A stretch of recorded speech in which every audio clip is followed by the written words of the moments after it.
La lectura de hoy se encuentra en Primera de Reyes, capítulo 11, versos 1 al 14, y también en Filipenses 4, versos 12 y 13. Amén. Y leemos la palabra del Señor en el nombre del Padre, y del Hijo, y del Espíritu Santo. Pero el rey Salomón amó, además de la hija de Faraón, a muchas mujeres extranjeras, a las de Moab, a las de Amón, a las de Edom, a las de Sidón y a las Eteas, gentes de las cuales Jehová había dicho a los hijos de Israel: no os llegaréis a ellas, ni ellas se llegarán a vosotros, porque ciertamente harán inclinar vuestros corazones tras sus dioses. A estas pues se juntó Salomón con amor, y tuvo 700 mujeres reinas y 300 concubinas. Y sus mujeres desviaron su corazón.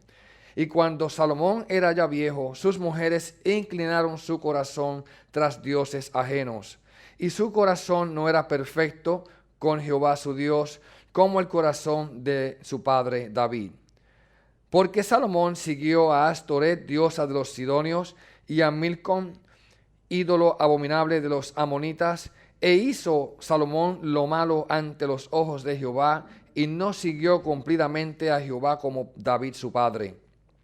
Entonces edificó Salomón un lugar alto a Chemos, ídolo abominable de Moab, en el monte que está enfrente de Jerusalén, y a Moloch, ídolo abominable de los hijos de Amón. Así hizo para todas sus mujeres extranjeras, las cuales quemaban incienso y ofrecían sacrificios a sus dioses.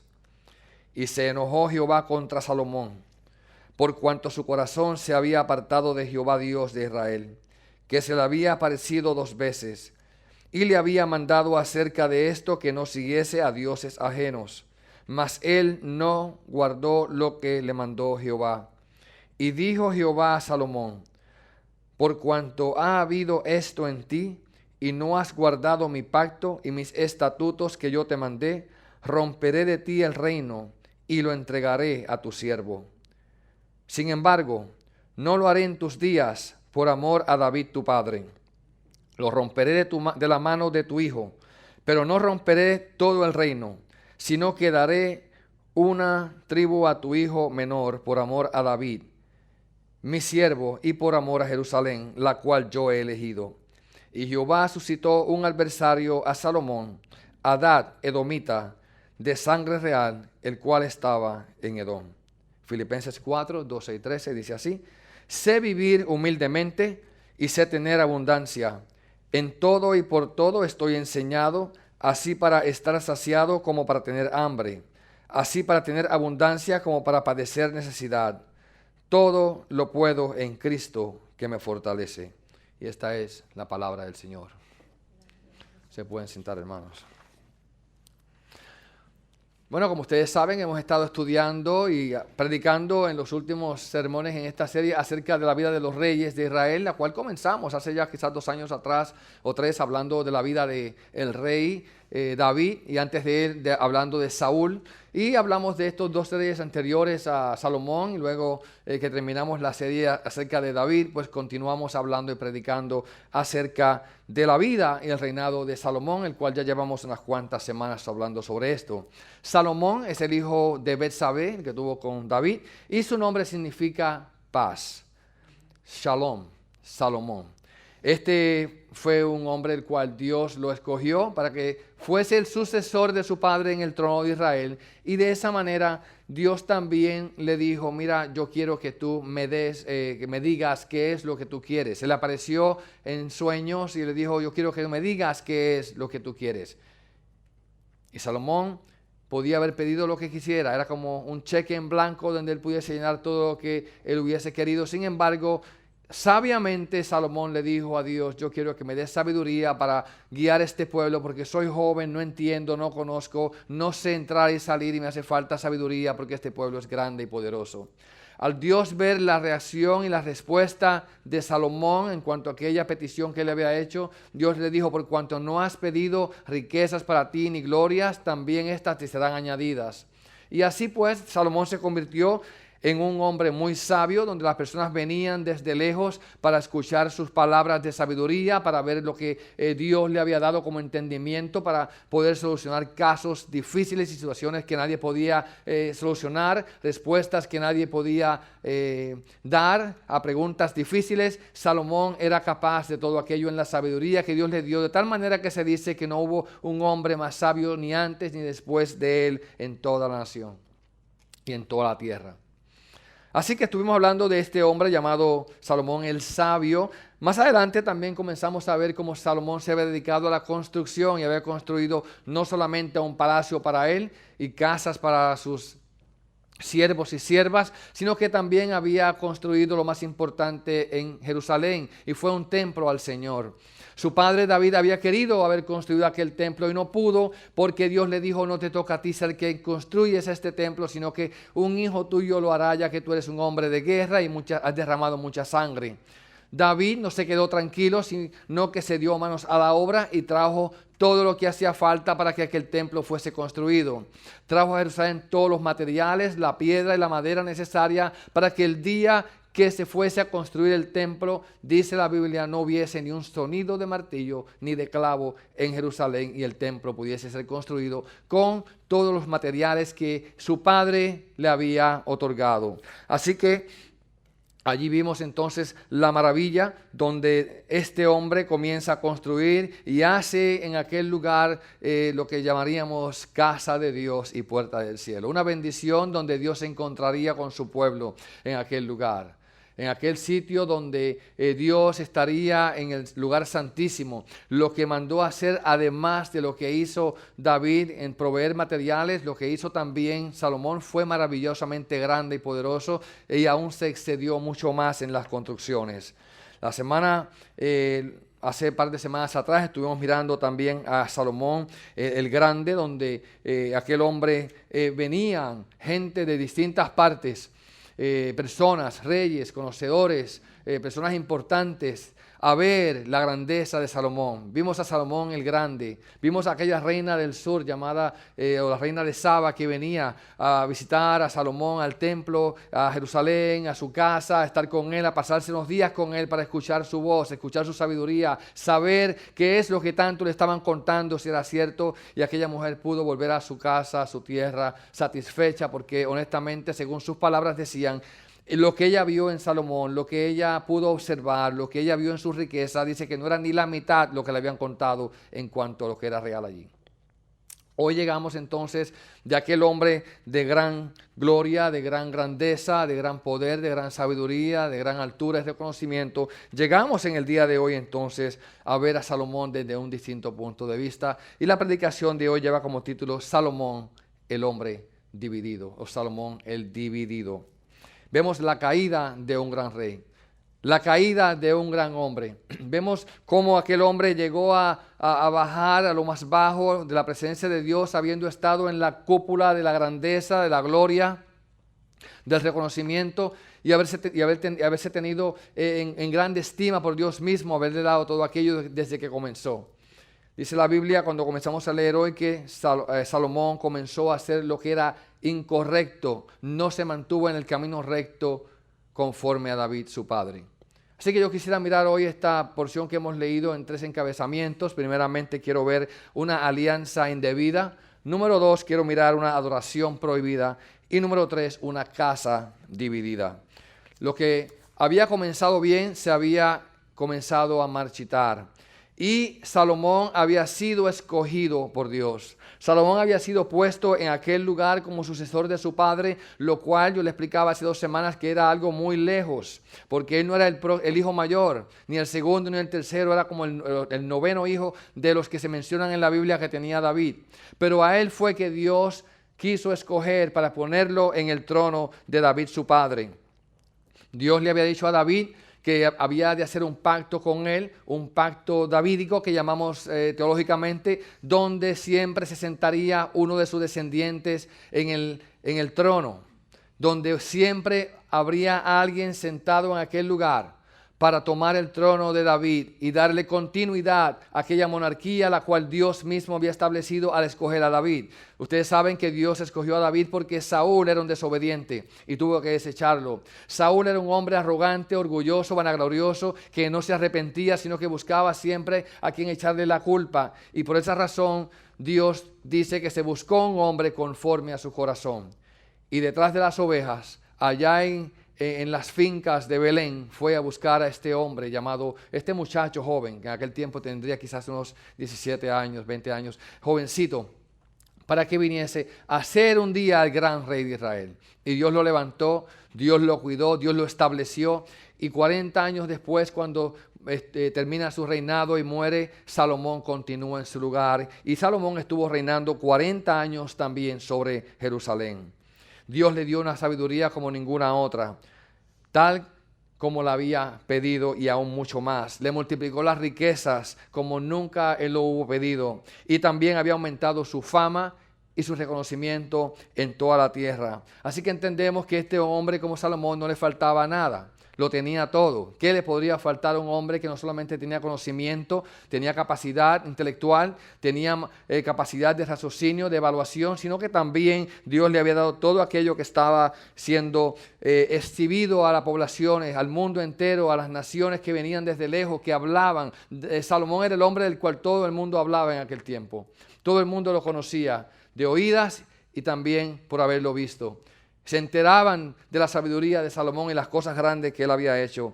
Pero, dice la Biblia en nuestra lectura del día de hoy, y siempre cuando la Biblia introduce un pero es porque hay algo que va a cambiar. De hecho, en la literatura, el pero nos invita a considerar lo que sigue con mucho cuidado.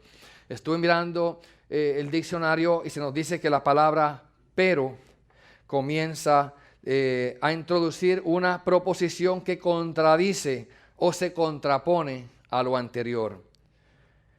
Pero, o como decimos a veces más, ¿verdad? Pero dice que se usa como una posición inicial con valor enfático para indicar sorpresa. Y la escritura hoy nos sorprende, porque vemos lo que está pasando en la vida de Salomón y el lector, claro, nosotros ya hemos leído quizás en anteriores ocasiones esta porción de la Biblia, pero cualquiera que viene leyendo en línea se da cuenta de la grandeza y todo lo que está pasando con Salomón, al punto de que aquella reina de Saba que vino desde lejos, algunos piensan que era en el sur de Arabia, por allá bien alejada de toda la nación de Israel, otros piensan que venía de Etiopía, sea de donde fuese, la Biblia nos dice que venía de muy lejos. Y ella pudo reconocer que la grandeza que él tenía se debía al Dios el cual él servía, al Dios de Israel, que no era una cosa que él había tenido por su cuenta y lo había ganado por su poder y su sabiduría y su inteligencia, no, que Dios simplemente había tenido la misericordia y la gracia de otorgarle todo lo que tenía. Y esa mujer pudo reconocer al Dios de Israel también. Ella también alabó y bendijo al Dios de Israel, como vimos hace 2 semanas. Pero llegamos aquí a este pero en el día de hoy. Y nos encontramos con el pero y lo que sigue es una total destrucción en la descripción de aquel hombre. Leemos que aquel hombre sabio, aquel hombre escogido, aquel hombre poderoso, aquel hombre bendecido por Dios, ¿cómo es posible que, según leemos aquí, llegó a apartarse de lo que Dios le había dado, de los mandamientos que Dios le había dicho? Y llegamos aquí y vemos que las cosas cambiaron en la vida de Salomón. Ahora yo quisiera hacer una pausa aquí para decirles, hermanos, en esta mañana que las cosas no cambian de la noche a la mañana. Los cambios en nuestra vida no ocurren de momento. Nadie está hoy alabando y glorificando el nombre del Señor y gozándose en la iglesia y mañana está en la calle perdido en el pecado y la maldad. Es algo que viene pasando poco a poco y paulatinamente. Las personas se alejan un día a la vez y un paso a la vez. Y lo que vemos en la vida de Salomón no es algo que comenzó de momento, sino que fue desde el mismo principio. No sé si usted se habrá dado cuenta que desde el mismo principio ya Salomón estaba dando indicios de que algo no estaba bien con él. Aunque había pedido sabiduría a Dios, aunque había pedido guía a Dios, aunque había pedido dirección a Dios, ya desde el mismo comienzo vemos que dice la Biblia, desde el capítulo 6 de este libro, que ya había tomado como esposa a la hija del faraón en Egipto.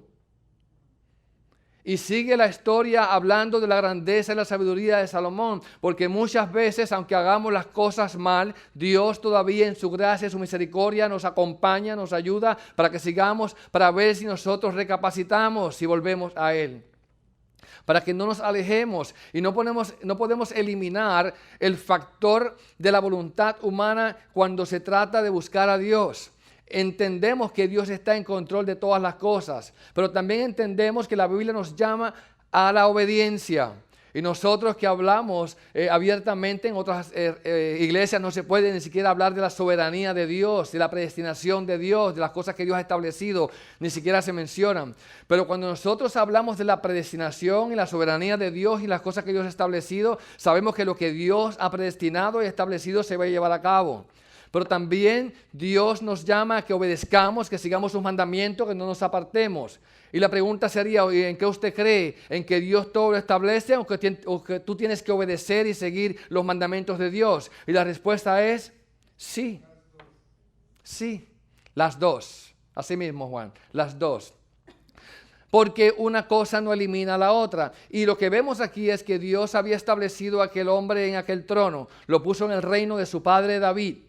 Dios le dijo, si tú haces lo correcto, yo estaré contigo. De hecho, eso fue la promesa que Dios le dio a David. Mientras el rey camine bien, yo estaré con él. Mientras las cosas vayan bien, yo estaré allí respaldando. Al momento que se aleje, al momento que se aparte, al momento que desobedezca, ya las cosas no van a ser igual. Pero Dios tenía un propósito de todas maneras. Y el propósito de Dios se va a llevar a cabo, aunque haya pecado, aunque haya maldad. Y lo veremos más adelante. Y llegamos aquí entonces a esta lectura donde vemos que este hombre comenzó a cambiar y poco a poco vemos que en Salomón había una atracción indebida. Había una atracción indebida por las cosas que no son buenas ni edifican al hombre. Hay una palabra que se usa en nuestro tiempo y se llama megalomania. ¿Lo han escuchado? La megalomania es una palabra que nos habla, es un trastorno mental que nos habla acerca de la obsesión por el poder y la riqueza. Es una pasión por grandes planes y grandes cosas. Este trastorno de la personalidad narcisista, dice la enciclopedia, que es caracterizado, según nos habla, por un patrón de vida de sentimientos exagerados de importancia personal. Usted ha escuchado de gente, ha visto gente, ha conocido gente que se piensan que son, como dicen en la calle, la última Coca-Cola en el desierto. Como yo no hay nadie. Tienen un sentido de grandeza, un orgullo, una vanagloria. Dice que esa gente tiene una necesidad excesiva de admiración. Una sensación de estatus exagerada. Disminución de la capacidad o falta de voluntad para empatizar con los sentimientos de los demás. Un sentido frágil de uno mismo y que se convierte en una visión de uno como algo excepcional. Comportamiento interpersonalmente explotador. Así que yo no digo que nosotros nos tiremos a la basura, pero hay cierto nivel de humildad que tenemos que tener, que la Biblia nos llama a que nos consideremos menores a los demás. Que nos demos el lugar que verdaderamente nos corresponde, que ninguno de nosotros tenga un pensamiento más alto de sí mismo que el que debe de tener, que seamos mesurados en como la manera en que nos vemos. Pero Salomón padecía de esto. Salomón era un hombre exagerado en todo lo que hacía. Y cuando nos ponemos a mirar las cosas que Salomón hacía, vemos indicios en su vida de cosas que desde el principio tampoco estaban bien. Salomón era un exagerado en la acumulación de riquezas. De hecho, la Biblia cuando menciona la cantidad de riquezas que llegaban a su reino al año, nos habla de que eran 666,000 talentos de oro. ¿Se da cuenta donde Dios nos está llevando? Ese número que al final de la Biblia representa aquello que atrapa a las personas, con el cual son selladas en el sello de la bestia, según nos habla Apocalipsis. Ya desde el comienzo estamos viendo indicios de aquella carnalidad, de aquel amor a las riquezas que tenía Salomón. Salomón era un exagerado aún en la adoración. Y hablando de esto, podemos ver que Salomón comienza a hacer sacrificios. Él no hacía un sacrificio, ni 2, ni 3, ni 4, ni 10. No, los sacrificios de Salomón eran en los miles de miles. Dios no pidió miles de sacrificios, sino que Él pidió simplemente un sacrificio. Pero Salomón era exagerado en todo eso. Era exagerado en la adquisición de poder. Salomón se había llenado de poder y todo lo quería para él, todo lo quería acaparar. Dice que comenzó a edificarse casas y casas y casas, según nos cuenta la Biblia. En Primera de Reyes, capítulo 8, versos 62 a 64, oiga lo que dice así. Entonces el rey y todo Israel con él sacrificaron víctimas delante de Jehová. Y ofreció Salomón sacrificios de paz. Y los sacrificios de paz eran sacrificios que se ofrecían para buscar la bendición de Dios, para buscar la paz con Dios, la aceptación de Dios. Sin embargo, dice, los cuales ofreció Salomón a Jehová. 22,000 bueyes y 120,000 ovejas. ¿Se da cuenta? Y alguien dirá, wow, pero qué devoto era, qué entregado era. Vemos ahí haciendo a Salomón cosas que Dios no le había pedido que hiciesen. Así dedicaron el rey y todos los hijos de Israel la casa de Jehová. El verso 64 dice, aquel mismo día santificó el rey el medio del atrio, el cual estaba delante de la casa de Jehová, porque ofreció allí los holocaustos, las ofrendas, la grosura de los sacrificios de paz, por cuanto el altar de bronce que estaba delante de Jehová era pequeño. Es decir, el altar que Dios le dijo que hiciera se le quedó chiquito a Salomón. Y no cabían los sacrificios sobre el altar de bronce. Y tuvo que comenzar a hacerlo en el patio. Y dice allí, y no cabían los holocaustos y las ofrendas y la grosura de los sacrificios de paz. Salomón acumulaba casas, viviendas exageradamente. Salomón dice que también acumuló servidores de manera exagerada. Y Salomón también se entregó a una vida de placer para darse todos los gustos y todo lo que sus ojos podían ver. Entendemos, según nos dicen los historiadores, que el libro de Cantar de Cantares, el libro de Proverbios y el de Eclesiastés fueron escritos por Salomón. Se da la cronología de la siguiente manera según piensan algunos. Y claro, todo es debatido, pero dicen, Salomón en su juventud escribió el Cantar de los Cantares. En su media vida escribió los Proverbios y al final de su vida, en su ya anciano, escribió Eclesiastés. Claro, nos cuesta entender que al final de su vida haya escrito un libro como el de Eclesiastés. La Biblia nos dice que Salomón se haya convertido, arrepentido, pero si así fue, eso ha llegado a ser por la gracia y la misericordia de Dios. Pero mira lo que dice Salomón en el libro de Eclesiastés. Estas palabras nos dan a entender un poco sobre la manera en que Salomón quería acaparar poder, estar encima de todo, controlarlo todo y darse la gloria que solamente se le debe dar a Dios.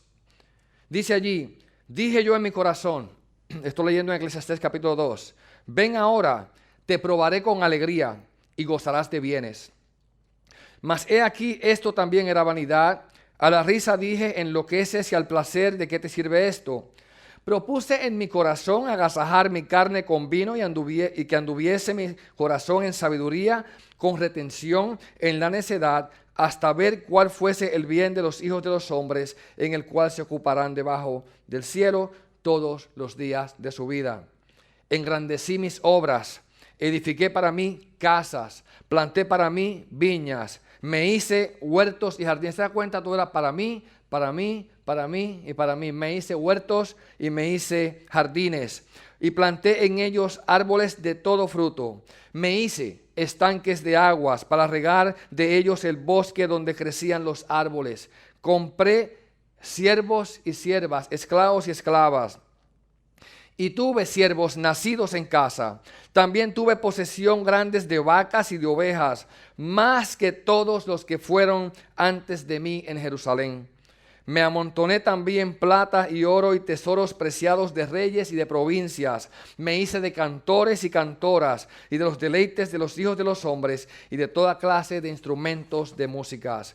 Y fui engrandecido y aumentado más que todos los que fueron antes de mí en Jerusalén. A más de esto conservé conmigo mi sabiduría. No negué a mis ojos ninguna cosa que desearan, ni aparté mi corazón del placer alguno, porque mi corazón gozó de todo mi trabajo y esta fue mi parte de toda mi faena. Miré y luego vi todas las cosas que habían hecho mis manos y el trabajo que tomé para hacerlas y dije, he aquí, todo era vanidad y aflicción de espíritu, sin provecho debajo del sol. Llegó el momento donde este hombre, actuando carnalmente, porque el hombre que vive la vida carnal se da cuenta que cuando vive para sí, al final del camino, todo es vanidad, porque no le ha dado la gloria a Dios. Dese cuenta que él no dice, y me ocupé por el menospreciado, me ocupé por los débiles, me ocupé por nada de aquello, me ocupé por glorificar a Dios en mi vida y obedecer sus mandamientos. Nada de eso lo dice este hombre, sino que dice él que se ocupó de llenarse de todo lo que su corazón deseaba. Y nos dice el texto de hoy que también hizo una exageración al adquirir mujeres. Ahora, estas mujeres, según dicen algunos teólogos, no tenían que ver con un apetito sexual, aunque allí dice claramente que Salomón se acercó a ellas y las amó. Sino que Salomón estaba buscando otra cosa. Salomón estaba buscando alianza. Alianza con los enemigos que rodeaban a Israel. Y él decía, si yo me caso o traigo estas mujeres y las hago parte de mi harem, y yo puedo tenerlas allí juntamente conmigo, yo voy a asegurar la seguridad de mi casa. Mi nación nunca va a ser atacada porque esos reyes que tienen sus hijas aquí conmigo nunca van a atacar a Israel. No se va a acercar Egipto a atacar a Israel porque su hija está aquí. Los heteos y todos aquellos moabitas, edomitas y toda aquella gente que vivía en aquella región no me van a atacar. Y lo que estaba buscando entonces este hombre era seguridad. Estamos viendo entonces que desde el momento principal, desde el mismo primer momento, cuando hace una relación con Egipto, no lo hace siguiendo el mandamiento de Dios, sino yendo en contra del mandamiento de Dios. Y lo que vemos en la vida de Salomón desde el principio era la falta de fe y confianza en el Señor. Porque tuvo que irse a Egipto a buscarse una mujer, una esposa, para asegurar de que Egipto nunca viniese a invadir a la tierra de Israel y a Jerusalén. Y de esa manera comienza a hacer tratos de hombres y acercarse a llenar su casa de mujeres de la manera que hemos leído en la mañana de hoy. Y esto es lo mismo que Dios le dijo a los reyes y le había dicho de antemano que no hiciesen antes de entrar a la tierra. Al momento cuando se proponían cruzar el río Jordán para tomar la tierra por posesión, le dijo, no hagan esto porque en el futuro ustedes van a pedir rey. Porque se van a querer copiar de las naciones que están alrededor de ustedes. Y tal como Dios lo había dicho, así mismo ocurrió. Ellos comenzaron a ver que allí no había un reinado, allí no había un trono, no había un palacio, no había un castillo, no había nada. Y las naciones alrededor todas tenían sus reyes. Y van aquellos hombres ante Samuel y le dicen, Samuel, queremos un rey. Y Samuel le dice, pero ¿para qué quieren un rey? Para parecernos a las naciones que están alrededor de nosotros. ¿Se da cuenta dónde está el problema? El querer parecerse a lo que el mundo está haciendo. Nosotros queremos parecernos a ellos. Queremos tener un rey que salga delante de nosotros a la guerra. Y un rey que nos dirija. Y queremos que esté vestido con corona y con buena vestimenta. Y que todo sea muy lindo y atractivo. Queremos eso también. Las naciones alrededor nuestro todas lo tienen. Y nosotros simplemente te tenemos a ti como profeta de Dios. En aquel momento le dijo Samuel, ustedes no están desechando a los hombres, sino que están desechando a Dios. Jehová es vuestro rey. Él es vuestro monarca principal. Él es el que los saca y los guía y los cuida. Pero si ustedes quieren rey, un rey se les va a dar. Y obviamente conforme a la tradición de los hombres que miran las cosas por afuera y no miran el corazón, empezaron a buscar en la nación a alguien que pudiese tener cara de rey. Me recuerda a mí unos amigos cubanos que me contaban allá, que decían, que miraban a las personas y decían, tú tienes cara de electricista, tú vas a trabajar en la escuela de electricista. No sé si era así, pero me decían así, tú tienes cara de carpintero, tú vas a trabajar la carpintería. Pero sin embargo, eso era el principio del comunismo en Cuba. Y este muchacho me decía así. Y él dice que él le dijo, tú tienes cara de locutor, y lo mandaron a una estación de radio. La cosa es que ellos comenzaron a buscar en Israel a alguien que tuviese cara de rey y cuerpo de rey. Y buscaron a un hombre llamado Saúl, alto, grande, que sobresalía por encima de los demás, del hombro hacia arriba, bien alto, un hombre parecido, elegante, ¿verdad? Muy atractivo. Y dijeron, este es el que tiene cara de rey. Y ese es el que hay que poner en este lugar. Conozco a un amigo que me contaba que él trabajaba para cierta compañía, la cual no voy a mencionar el nombre, y esa compañía quería acceso al gobierno. Y ese amigo mío es un hombre alto, apuesto, bien parecido, elegante, joven. Y le dijeron, tú tienes cara elegante, tú sirves para ser político, ¿por qué no tú corres para la posición? Porque nos hace falta alguien como tú allá arriba y con tu parecido y con tu porte tú puedes ganar, te vamos a dar todo el dinero para que tú ganes. Él dijo, no, yo no voy a hacer eso. Y me estaba contando, ¿no? Pero así es como las personas piensan, ven lo de afuera. Y así hizo Israel y pusieron a Saúl, el cual fue un fracaso total, como aquí se ha predicado tantas veces, ustedes saben. Y Dios se tuvo que buscar un hombre conforme a su corazón, no conforme a los ojos y la vista que el pueblo tenía.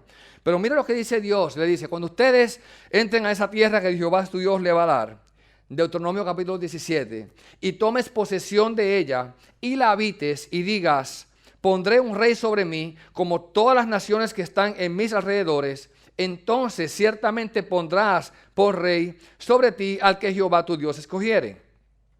De entre tus hermanos pondrás rey sobre ti. No podrás poner sobre ti al hombre extranjero que no sea tu hermano. Pero ese rey no aumentará para sí caballos. Ese rey ni hará volver a su pueblo a Egipto con el fin de aumentar sus caballos, porque Jehová os ha dicho, no volváis nunca por este camino. ¿Y qué fue lo primero que hizo Salomón? Mandar a buscar gente allá a Egipto para que trajeran una caballa, una esposa. Una esposa. ¿Por qué razón? Asegurando, según él, su futuro. Ni tomará para sí muchas mujeres para que su corazón no se desvíe. Ni plata, ni oro amontonará para sí en abundancia. Y cuando se siente sobre el trono, este hombre escribirá para sí un libro y una copia de esta ley, del original, que está al cuidado de los sacerdotes levitas, y lo tendrá consigo y leerá en él todos los días de su vida, para que aprenda a temer a Jehová su Dios, para guardar todas las palabras que están en la ley y los estatutos, para ponerlos por obra. ¿Para qué? Era importante que el rey tuviese su propia copia de la ley, la escribiese a mano él mismo y que todos los días la leyera. ¿Por qué tenía que leerla todos los días? Porque nosotros como hombres y mujeres que somos débiles, todos los días se nos olvida. Y todos los días nos separamos. Y todos los días hace falta meditar en la ley de Dios. Dice, para que no se eleve su corazón sobre sus hermanos, ni se aparte el mandamiento ni a diestra ni a siniestra, a fin de que prolongue sus días en el reino suyo y él y sus hijos en medio de Israel. Es decir, si quiere permanecer en el reino y su descendencia también, tiene que hacer esto y ser obediente a estas palabras. Sin embargo, Salomón hizo todo lo contrario a lo que Dios le había dicho.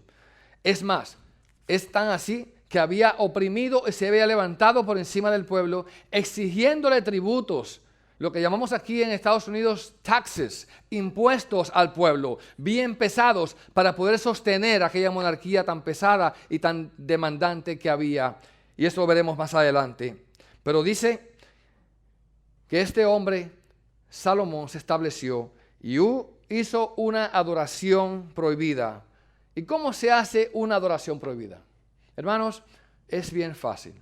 porque todo comienza con el simplemente hecho de nosotros tolerar. Y cuando comenzamos a tolerar y mirar las cosas, bueno, esto es malo, pero no tanto. Entonces comenzamos a racionalizar los asuntos y ese hombre comenzó a buscarse mujeres que al final de su vida desviaron su corazón. ¿Y cómo comenzó? Una mujer a la vez, un reino a la vez. Y nosotros a veces pensamos que no nos puede pasar, que no podemos caer. Yo estoy firme en lo que yo creo. Yo sé que no me voy a apartar. Yo sé que no me voy a alejar. Y cuando comenzamos a pensar de esa manera, entonces que comienzan los problemas verdaderos. Y dice el verso 3, sus mujeres desviaron su corazón. Y cuando Salomón ya era viejo, sus mujeres inclinaron su corazón tras dioses ajenos. En otras palabras, primeramente lo toleraba. Las mujeres querían adorar a sus dioses en la tierra de Israel y él se los permitió. Así que después que lo toleraba, lo admitía. No solamente después que lo admitía, sino que lo promovía y también lo influenciaba, porque él mismo se dedicó entonces a hacerle los lugares de sacrificios a sus mujeres.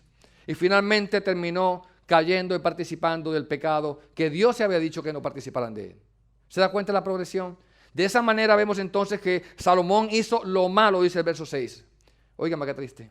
Salomón hizo lo malo ante los ojos de Jehová y no siguió cumplidamente a Jehová como David su padre. Edificó Salomón un lugar alto a Quemos, dios o ídolo abominable de Moab, en el monte que está frente a Jerusalén.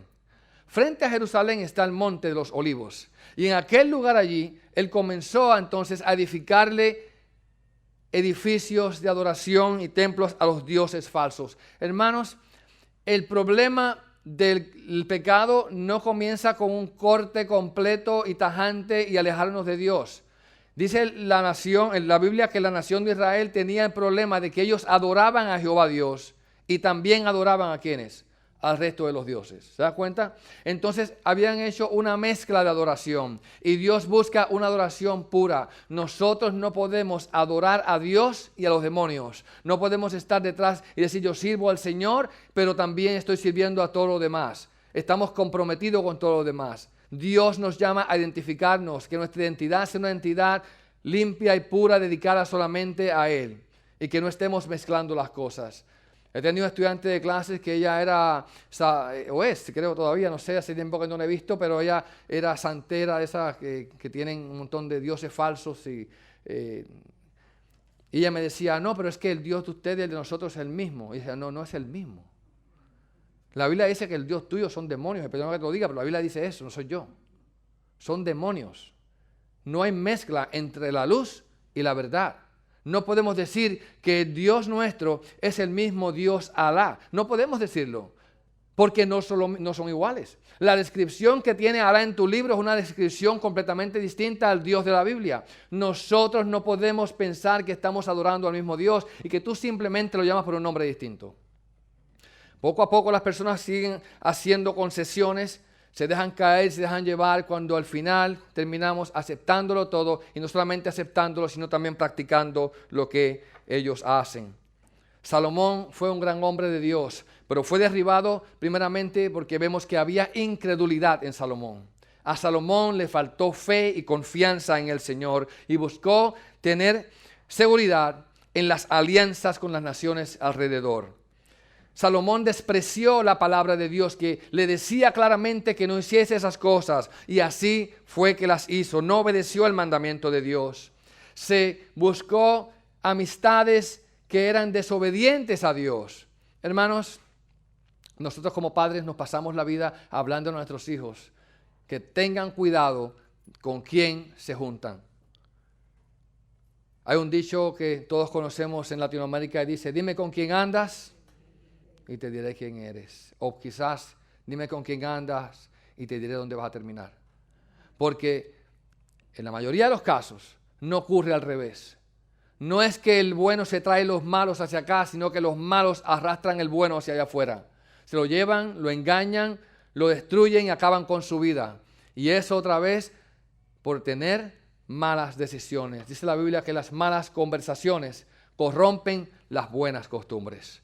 Hermanos, la gente comienza a escuchar a aquellos que están hablando cosas indebidas y poco a poco se van alejando de parte de Dios. Salomón se buscó las amistades equivocadas, se buscó los socios equivocados. Hermanos, tenemos que tener cuidado hasta aún cuando nos vamos a casar, con quién nos casamos, porque hay personas que también en yugo desigual traen maldad, traen abominación, traen castigo sobre sus vidas. Y Dios es misericordioso, pero tenemos que también confiar en Él. Dice que Salomón se llenó los ojos de avaricia. Había en él un deseo de poseerlo todo, de todo. Dase cuenta que cuando leemos en Eclesiastés decía para mí, para mí, y para mí, y para mí, y todo era para mí. Y todo lo quería para él. Y finalmente, él pensaba que él no podía caer. A mí Dios me escogió. Y aquí podemos decir, yo me bauticé o me bautizaron. Toda mi vida he estado en la iglesia, a mí no me puede pasar. Pero si nos descuidamos poco a poco, a cualquiera le puede pasar. Y es un peligro que nosotros pensemos que al crecer tanto en la gracia de Dios, ya no nos hace falta más gracia de Dios porque estamos tan fuertes que no podemos caernos. Y cuando la Biblia nos llama a crecer en la gracia, es que nosotros entendamos que hoy necesito más gracia de Dios que cuando comencé. Porque puedo caer más fácil hoy que cuando empecé. El viernes hablábamos acerca de ese primer amor que tienen las personas. Hermanos, eso muchas veces pasa, pero Dios nos llama a que confiemos cada día en Él, que estemos afirmados nuestros pasos cada día en Él y dependamos cada día más y más de su gracia, de su amor, de su misericordia. Hermanos, decía Juan Wesley en una de sus predicaciones que debemos de trabajar y ganar lo más que podamos y hacer lo más que alcancemos y en riquezas y todo lo que tengamos. Pero tenemos que hacerlo para darle la gloria a Dios. Y el que se gloría, gloríese en el Señor. El éxito y el poder que recibió Salomón y llegó a obtener, lo destruyó.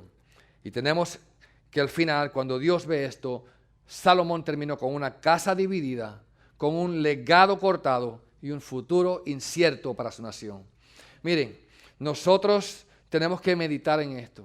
Dice aquí, y Jehová se enojó contra Salomón, por cuanto su corazón se había apartado de Jehová Dios de Israel. Hermanos, mezclar la adoración es apartarse de Dios. Y había mandado acerca de esto que no siguiese dioses ajenos, mas él no guardó lo que Jehová le mandó. Y dijo Jehová a Salomón, por cuanto ha habido esto en ti, y no has guardado mi pacto, mis estatutos, que yo te mandé, romperé de ti el reino, y lo entregaré a tu siervo. ¿Sabe algo? La locura de Salomón, la caída de Salomón, no fue solamente para Salomón. Y tenemos que entender nosotros que lo que nosotros hacemos, lo que trajo vergüenza y dolor a la nación de Israel, no fue solamente a Salomón. Fue a toda la descendencia, fue a la nación completa. Desde aquel momento en adelante, la nación jamás volvería a ser lo que hasta ese momento había sido. Y nosotros como padres de familia, como líderes, como personas que estamos puestas en lugares de autoridad, tenemos que tener mucho cuidado en lo que hacemos porque de nuestras decisiones también dependen o pueden afectar a nuestras familias, nuestras casas, nuestros hijos y descendientes. Hermanos, un hombre cuando se aleja de Dios, y todos tenemos que tener en mente que podemos caer, que le puede pasar a cualquiera, afecta a su descendencia. Yo he visto en mi vida hijos apartarse de la iglesia por el pecado de un papá o de una mamá, de un padre o una madre que decidió seguir el camino equivocado. Aquellos hijos se separaron. He visto destruirse congregaciones por el pecado de un pastor. Y hemos tenido eso en lugares donde hemos visto también grandes éxitos, grandes alcances, grandes glorias, grandes logros. Ahí es cuando más tenemos que cuidarnos, porque mientras más alto es el logro, mientras más grande es el éxito, más peligroso estamos. Hermanos, mientras más alto subimos, más dura puede ser la caída. Y tenemos que estar siempre al tanto y constantes de que eso puede ser así. Hermanos, lo que hagamos como cabeza, donde Dios nos haya puesto, no nos afecta a nosotros mismos, sea para bien o sea para mal. Afecta a los que nos rodean, a la familia y a la descendencia que está alrededor de nosotros. nosotros tenemos no solamente que servir a Dios por nosotros, sino por el bienestar de nuestros hijos y el bienestar de aquellos que están alrededor de nosotros. Y déjeme decirle algo. Los hijos crecen y toman decisiones y a veces se alejan y no están cerca de la casa de Dios. Pero donde quiera que están, ese ejemplo, esa vida, esa palabra, eso que usted le demostró, eso que usted le vivió, eso que usted pudo ser un ejemplo para ellos, está en su corazón. Y no se olvidan nunca de esas cosas que Dios ha hecho por medio de usted. Esa palabra que usted le habló, ese ejemplo especial. Es algo poderoso que no debemos nosotros de obviar ni pensar que no es así. Dios está allí y Dios se encarga de que esas familias que tienen hijos vuelvan, porque esa palabra, esa semilla sembrada vuelve. Pero yo una vez estaba leyendo una tarjeta que un hijo le escribía a su padre y después que le felicitaba le decía: mantente santo. Tremendo, ¿no? ¿Por qué razón? Porque ese hijo está mirando los pasos del padre y este ejemplo para él y también para las niñas, lo que ese padre hace. Tenemos una gran responsabilidad ante nosotros. ¿Qué trajo aquella decisión de Salomón? Una destrucción que adelante veremos, la división del reino. Y Dios dijo: pero no todos van a ser entregados al enemigo, porque me voy a reservar una tribu para mí. Me voy a reservar la tribu de Judá, en el sur, por amor a David tu padre y a Jerusalén. Pero de esa tribu de Judá nos vino un Salvador que se llama Jesucristo el Señor. Y de ahí podemos ver a uno del cual Salomón era simplemente un tipo. Y yo lo comentaba hace días a mi esposa sobre este tema, hablando en el carro. Decía, a veces Dios permite que los tipos caigan y fracasen para que nosotros no pongamos los ojos en las personas, sino que miremos a otro mejor. Para que pongamos nuestros ojos en Cristo Jesús, aquel que es el verdadero David, aquel que es el verdadero Salomón, aquel que es el verdadero rey, aquel que es el verdadero conquistador, aquel que es rey de reyes y señor de señores, aquel que es la verdadera paz para nosotros. Él es nuestra paz, dice la palabra del Señor. Él es nuestro verdadero Salomón. Y Jesucristo vino, dice la palabra de Dios, que cumplió perfectamente la ley de Dios, que no se apartó ni a diestra ni se apartó a siniestra. Es más, Él decía: mi comida y mi bebida es hacer la voluntad del Padre que me envió. Eso es lo que yo quiero hacer. Y Jesucristo vivió aquella vida perfecta que usted, ni yo, ni Salomón, ni David jamás pudieron vivir. Y murió la muerte cruenta y cruel que usted y yo merecíamos morir. La muerte que Salomón merecía morir. La muerte que David merecía morir. Él la murió en la cruz del Calvario, porque no fue sentado en un trono de gloria y de oro, sino que fue sentado ¿dónde? En la cruz del Calvario. Fue subido allí, clavado en una cruz, y ese fue su trono. No sentado sobre oro y sobre plata. ¿Para qué lo hizo? Para traernos a nosotros hacia Él. Él vivió en santidad. Y si usted ha pecado, como muchos hemos pecado, si usted ha fallado a Dios, como Salomón, en muchas maneras lo hemos hecho, Dios te invita y te dice: puedes venir a mí, porque yo estoy dispuesto a limpiarte, a lavarte, a redimirte y a darte un nuevo comienzo. Cada día son nuevas sus misericordias. Y la sangre de Jesucristo nos limpia de todo pecado. ¿Qué tenemos que hacer nosotros? Simplemente venir a Cristo y decir: Señor, yo me entrego a ti en totalidad. Oremos al Señor. Amado Dios, de gracia, de bondad y misericordia, venimos a tu presencia en esta hora agradecidos que tú nos hablas, que nos enseñas por tu palabra y nos preparas, Señor, para ser siervos tuyos, hombres y mujeres dedicados a ti, entregados a ti, reconociendo que la gloria es toda tuya y que tú te llevas, Señor, toda la alabanza. Gracias te damos en el nombre de Jesús.